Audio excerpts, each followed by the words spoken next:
Hello students, welcome back to EDU Masters Notes. Today we will study an important topic from Business Law Contract of Sale under the Sales of Goods Act, 1930. This topic is very important for 15 marks in BCom same 2 exams. Let's begin. Introduction. The Sale of Goods Act, 1930 governs the contract relating to sale and purchase of movable goods in India. According to Section 4, a contract of sale is a contract whereby the seller transfers or agrees to transfer the ownership of goods to the buyer for a price. A contract of sale may be sale when ownership is transferred immediately. Agreement to sell when ownership is to be transferred at a future time or subject to certain conditions. Essential of a valid contract of sales. 1. Two parties. There must be two distinct parties, a seller and a buyer. A person cannot buy his own goods. Though subject matter must be goods. The subject matter must be movable goods such as furniture, books, vehicles, etc. Money and actionable claims are not goods. 3. Price. There must be a price paid or promised. Price means money consideration. If goods are exchanged for goods, it is barter, not sale.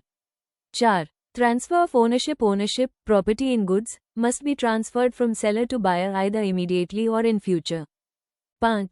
Competency of parties. Both parties must be competent to contract as per Indian Contract Act, i.e., major, of sound mind and not disqualified by law. 6. Free consent. Consent of both parties must be free from coercion, fraud, misrepresentation, undue influence or mistake. 7. Legal object. The object of the contract must be lawful. 8. Include sale and agreement to sell. A contract of sale includes both actual sale and agreement to sell. Difference between sale and agreement to sell. Sale ownership transfers immediately. Agreement to sell ownership transfers in future. Sale nature executed contract. Agreement to sell nature executory contract. Sale risk passes to buyer. Agreement to sell risk remains with seller. Sale seller can sue for price. Agreement to sell seller can sue for damages. Conclusion. Thus, a valid contract of sale must fulfill all essential elements such as two parties, goods, price, transfer of ownership and free consent. The distinction between sale and agreement to sell helps in understanding rights and liabilities of buyer and seller under the Sales of Goods Act, 1930.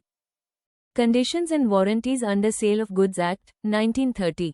This topic is also very important for exams. So let's start learning about conditions and warranties under Sales of Goods Act, 1930.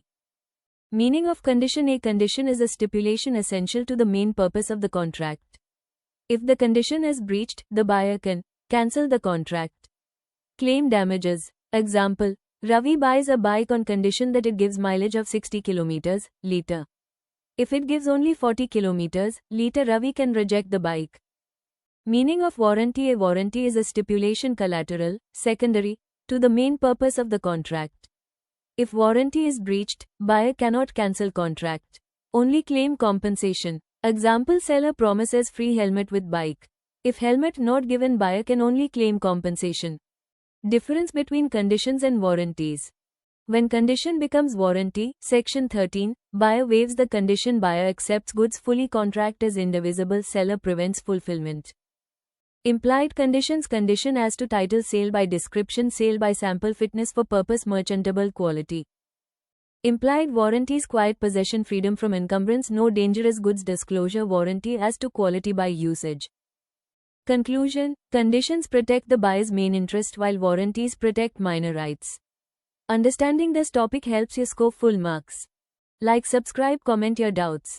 Thank you for learning with EDU Masters Notes.